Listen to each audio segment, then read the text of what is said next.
श्री गुरुवे नमः। ईश्वरो गुरुरात्मेति मूर्तिभेदो विभागिने व्योमवति व्याप्तदेहाय दक्षिणामूर्तये नमः।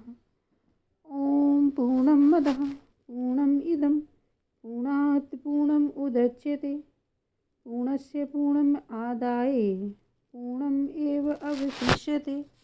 ओम शांति शांति शांति। ओम। प्रणाम भगवान। ईशावास्य उपनिषद नवनीतम स्वामी हंसानंद सरस्वती जी की व्याख्या और उपसंहार चल रहा है। भगवान ईश्वर अंश, जीव अविनाशी, चेतन अमल, सहज सुख राशि। परमात्मा ही सच्चिदानंद घन ब्रह्म रूप है। मैं ही ब्रह्म हूँ, मुझ में जरा भी दुख नहीं। ब्रह्म आकाश से भी अति सूक्ष्म है। अखंड विभु व्यापक ब्रह्म में जीव भाव होना, अंश अंशी भाव होना सर्वथा असंभव है। उपाधि से ही अंश अंशी भाव संभव है। ब्रह्म और आत्मा में भेद नहीं, दोनों में सच्चिदानंद घन एक ही तत्व है। घटाकाश कहो, महाकाश कहो, उसमें आकाश तत्व तो एक ही है। दुख की निवृत्ति में ज्ञान का काम नहीं। ज्ञान से अज्ञान हट जाने पर नित्य निवृत्ति दुख की निवृत्ति होती है। नित्य प्राप्त सुख की ही प्राप्ति होती है। अतः ज्ञान कांड का फल तो अज्ञान को दूर करना यही है। कर्म से मन की शुद्धता करना, भक्ति से मन की एकाग्रता करना और ज्ञान की प्राप्ति करके अज्ञान को निवृत्त करना, यह क्रम समुच्चय है। कर्म करके मन की निर्मलता प्राप्त करना और भक्ति से मन की एकाग्रता करना, यह जीव को अपना पुरुषार्थ है।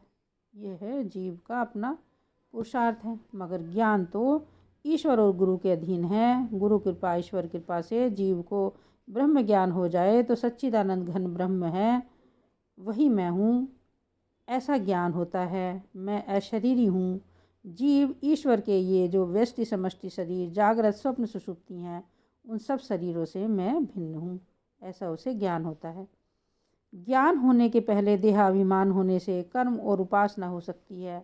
यदि स्त्री पुरुष ब्राह्मण क्षत्रिय वैश्य ऐसा अभिमान नहीं हो तो कर्म नहीं होगा। मन बुद्धि में ही अभिमान होता है, वही कर्मों के अधिकारी हैं। जब जीव को ज्ञान होता है कि जिनमें कर्म होते हैं उन देहेंद्रिय मन प्राणों से मैं भिन्न हूँ, कर्म तो इनके ही हैं, मैं तो बस करता हूँ। मैं निष्क्रिय निष्कल शांत असंग हूँ। नव द्वारे पुरे देही न एव कुर्वन् कार्यन, ऐसा मैं देही तत्व हूँ। ऐसा ज्ञान हो जाता है। अहम भाव देह इंद्रिय मन बुद्धि से हटकर आत्मा में आ जाता है।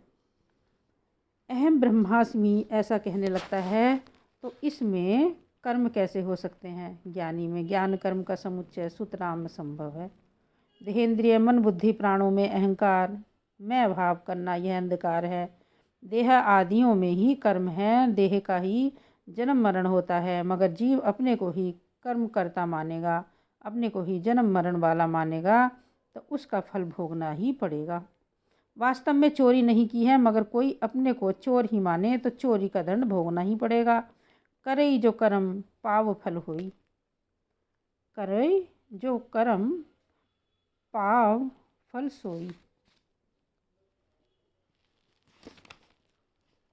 जीव तो वास्तव में अकर्ता है, मगर अज्ञान से देह में अभिमान करके अपने को कर्ता माने तो यह स्वयं ही गवाही दे रहा है, अपने को चोर सिद्ध कर रहा है। तो इस तरह फिर झूठी गवाही का बड़ा भारी दंड भोगना पड़ेगा। क्या है वह दंड? वह है 84 लाख योनियों में जन्म मरण दुख भोगते जाओ। ओम शांति शांति शांति। प्रणाम भगवान।